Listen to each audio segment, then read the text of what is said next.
आप सभी को मैं आज एक बात कह के जाना चाह रहा हूँ। वैसे तो ये है कि आप सभी लोगों के सामने सही समय पर आ जाऊंगा, बात नहीं, लेकिन फिर भी मैं एक बात, एक संदेश कुशवा समाज को करना चाहता हूँ। अभी जो आप लोगों ने एक मुकाम हासिल किया है, ये कोई अकेले बीएल कुशवा ने नहीं किया है। इसमें आप सभी लोगों की बहुत मेहनत लगी है, और केवल एक विधानसभा की नहीं, चारों ही विधानसभा के लोगों ने, पूरे जिले की कुशवा समाज ने अपनी अपनी ताकत लगाई है, एकता दिखाई है, तभी जाकर के आपका झंडा बुलंद है आज की डेट और विषम परिस्थितियों में। तो मैं एक दिल से बात कहना चाहता हूं, जो दिल से बात मैंने राजनीति में आने से पहले भी कही थी, मैं उसको फिर से रिपीट करना चाहता हूं। जब मेरे पास में जो फैक्ट्री का काम चल रहा था, तो समाज के करीबन 50 मौजूदा लोग आए थे, और उन्होंने मुझे ये बोला था कि भाई, हमारे इस धौलपुर की राजनीति की जो व्यवस्था है वो बहुत ही गड़बड़ाई हुई है। आज के दौर में जिन चीजों की जरूरत है वो चीजें हमारे नेता पूरी नहीं कर पा रहे हैं, और हमारे वोट होते हुए, हमारे सबसे ज्यादा वोट होते हुए भी, और हम हार जाते हैं और हमारे हाथ में कुछ नहीं आ पा रहा। यही बात हुई थी। तो मैंने कहा था कि भैया, मैं अपने उद्योग जगत में खुश हूं, मेरी बढ़िया फैक्ट्री चल रही है, बढ़िया सारे काम धंधे चल रहे हैं, और मैं लोगों को रोजगार देकर के मदद कर रहा हूं अपने लोगों की, और समाज को भी आगे बढ़ाने का काम करूंगा। मैं तो बिना राजनीति के ठीक हूं, कोई दिक्कत नहीं। जो राजनीति कर रहे हैं उनको ही करने दो। तो उन्होंने मेरे से यही कहा कि अगर उनसे काम चल रहा होता, जो राजनीति कर रहे हैं, अगर उनसे काम चल रहा होता तो हम आपके पास क्यों आते। तो मैंने फिर इनको एक बात कही कि अगर ऐसी बात है कि केवल मेरे आने से समाज का कुछ भला हो सकता है, समाज की इज्जत में अगर इजाफा हो सकता है, तो मेरी एक बात को समझो। बात क्या थी? मैंने इनको निवेदन किया था कि भाई, जैसे एक परिवार के अंदर एक मुखिया होता है तो वो परिवार तरक्की करता है। हम तुम सभी के घरों में होता है। अगर हमारे तुम्हारे घरों में अगर 4 मुखिया कर दिए जाए तो परिवार आगे बढ़ेगा क्या? नहीं बढ़ेगा। तो मैंने उन सभी से यही कहा कि जैसे एक परिवार में एक मुखिया होता है, और वो मुखिया समझदार जो व्यक्ति होता है परिवार में, उसी को चुना जाता है, जो हर तरह से सक्षम होता है, दिमागी तौर पर भी, बाहर उठक बैठक के हिसाब से भी, बोलने चालने के हिसाब से भी, शरीर के हिसाब से भी, बाकी सब चीजों को देख करके अपना अपना नेता चुनते हैं अपने घर के अंदर, और फिर उसका साथ देते हैं हर तरीके से। वो जैसा कहता है वैसा करते हैं, तभी तो परिवार आगे बढ़ता है। तो मैंने ये कहा था कि ठीक ऐसे ही अगर समाज को आगे बढ़ाना चाहते हो तो आपको अपना एक मुखिया चुनना पड़ेगा। समाज के अंदर जब तक हम अपना एक मुखिया नहीं चुनेंगे तब तक समाज का भला नहीं होगा। और मैंने ये भी कहा था कि आप मुखिया का चुनाव जब करो तो आंख बंद करके मत करो। मैं ये नहीं कहता कि किसी को भी मुखिया चुन दो, आप मुझे चुन दो, ऐसा मत करो। मैंने स्पष्ट कहा था कि आंख बंद करके मुखिया नहीं चुनना है।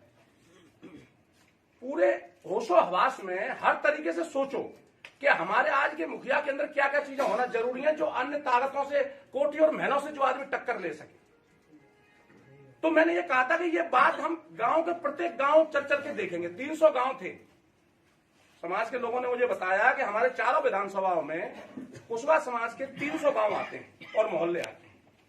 तो मैंने उनको ये कहा था कि हम 300 गांव में खुद चलेंगे और अपनी ये बात रखेंगे कि भाई, हम सब एक जगह इकट्ठे होकर के अपने एक नेता का चुनाव करेंगे। जैसे एक परिवार में एक नेता की जरूरत होती है, ऐसे ही समाज के अंदर भी हमें एक नेता चुनना पड़ेगा, और नेता ऐसा चुनना पड़ेगा जो हर तरीके से सक्षम हो। तो हम सब गांव में गए थे, आप सब लोगों को पता है। मेरा राजनीति में आने से पहले चारों विधानसभाओं के एक गांव का दौरा किया था मैंने।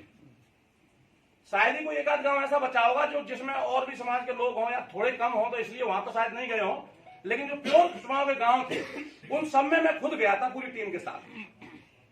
तो वहां पर एक बात रखी थी। बात यह थी कि जब हम समाज का नेता चुनेंगे एक जगह इकट्ठा होकर के, तो जब उसका चुनाव हो तो सभी लोगों को बुलाया जाए, सभी गांव के लोगों को, जितने भी जो अपने 300 गांव और मोहल्ले हैं, तो उनमें से जो मुखिया बैठे होंगे आगे, और जो नेता हैं और नेता बनना चाहते हैं, उन सबको आप स्टेज पे बिठा लो। जो नेता अपने आप को मानते हैं और नेता बनना चाहते हैं, या तुम जिनको बनाना चाहते हो उनको भी बिठा लो।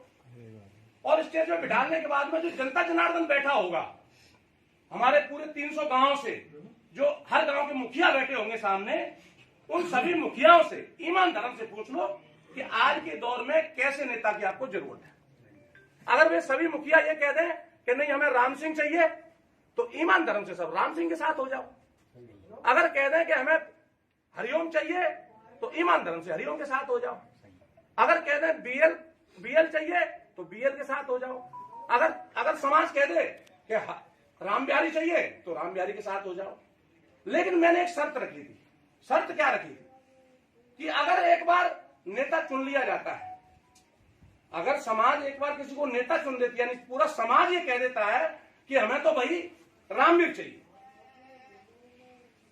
तो फिर ईमान धर्म से सब लोग उस रामवीर के साथ लग जाओ। उसके बाद में भी अगर कोई नहीं मानता है, समाज ने अगर चुन दिया कि रामवीर चाहिए, और फिर भी अगर पीएल नहीं मान रहा है कि नहीं मैं भी चुनाव लड़ूंगा और मैं तो प्रजातंत्र के अंदर हूं और ये है वो है, तो फिर उसका स्वागत इन फूल मालाओं के साथ में नहीं, जूतों की मालाओं के साथ होना चाहिए।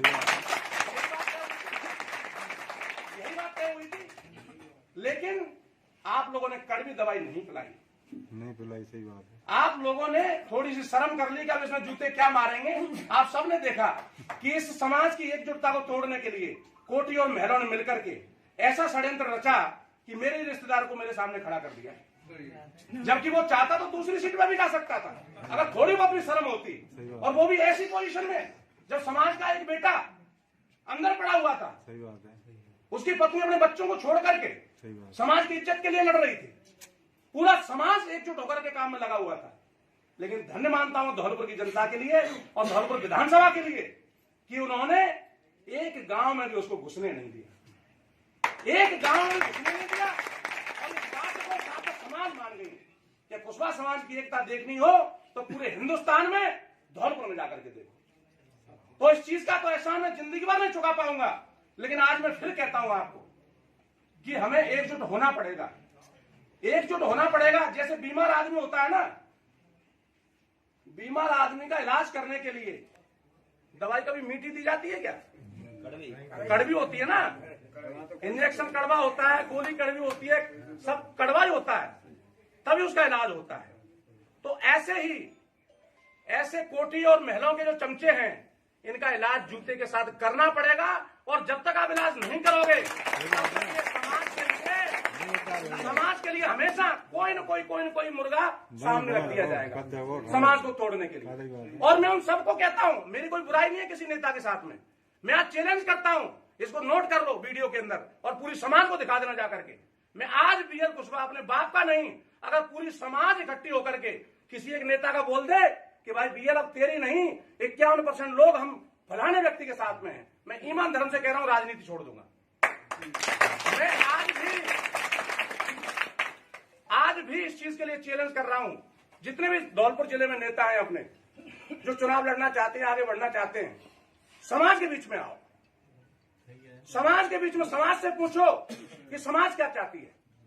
अगर हमारे 1 लाख लोगों को बिठा लो, 1 लाख में से अगर 51,000 लोग किसी दूसरे व्यक्ति का नाम ले दें, तो मैं तन से, मन से और धन से मैं उस आदमी के साथ हो जाऊंगा। मैं राजनीति नहीं करूंगा। और अगर समाज के लोग को लगता है कि बीएल कुशवाहा अभी जिंदा है, वो हर तरीके से सक्षम है, उसके पास टीम है, उसके पास पैसा है, उसके पास जूता है, तो बाकी लोगों को आप रोक लो। या तो बीएल को चुन लो या किसी और को चुन लो। मैं शांति से घर बैठ जाऊंगा, कोई दिक्कत वाली बात नहीं है। लेकिन समाज नहीं बिखरना चाहिए। ये समाज को बहुत मुश्किलों से बनाया है। ये समाज की तिरंगी बड़ी मुश्किलों से तैयार है। तो आप सभी बुजुर्गों को मैं कह रहा हूं और युवाओं को कह रहा हूं, जो भी नेता मिलता है उसको पकड़ लो और बिठा लो कि गंगाजल उठा, तू इस चीज के लिए तैयार है क्या, कि समाज के बीच में बैठने के लिए तैयार है क्या। जो भी नेता हो उसको पूछ लो खुल्लम खुल्ला। बीएल तो आज भी राजनीति छोड़ने के लिए तैयार है। तो ये जिम्मेदारी आप लोगों को उठानी पड़ेगी। क्योंकि अगर आप लोग सोते रहेगा और ये ख्याल करते रहेगा, अरे यार ये तो फलाने का साड़ू है, ये तो फलाने का चाचा है, ये तो फलाने का भाई, इसमें का जूते मारे। अरे दो भाई, मेरे में दो। अगर मैं ना मानूं तो आप चुनाव कर लो दोबारा से। अगर किसी को ऐसा लगता हो कि एक बार चुन के हमने कोई गलती की है, तो मैं दोबारा से भी चुनाव मारने के लिए तैयार हूं। कभी भी समाज का चैलेंज कर लो, फलाने डेट को मीटिंग होगी और 300 गांव के लोगों को बुलाया जाएगा। मैं आज भी उस चुनौती के लिए तैयार हूं। तो इसलिए आप सभी लोगों से मेरा निवेदन है कि नेताओं को जिसके भी संपर्क में है, जब भी आपके संपर्क में आए उसको बिठा के पूछो कि तू गंगा जली पे हाथ रख और वीडियो बना अपना, जैसे बीएल कुशवाहा बना के गया है। अपना वीडियो बना और चैलेंज स्वीकार कर कि समाज अगर तुझे तेरे समर्थन में आएगी 51% तो ही तू राजनीति करेगा, अन्यथा उस व्यक्ति के साथ रहेगा जो समाज ने चुना है। तो इतना ही बस कह करके मैं आपको विराम देता हूं। जय कुशवाहा समाज।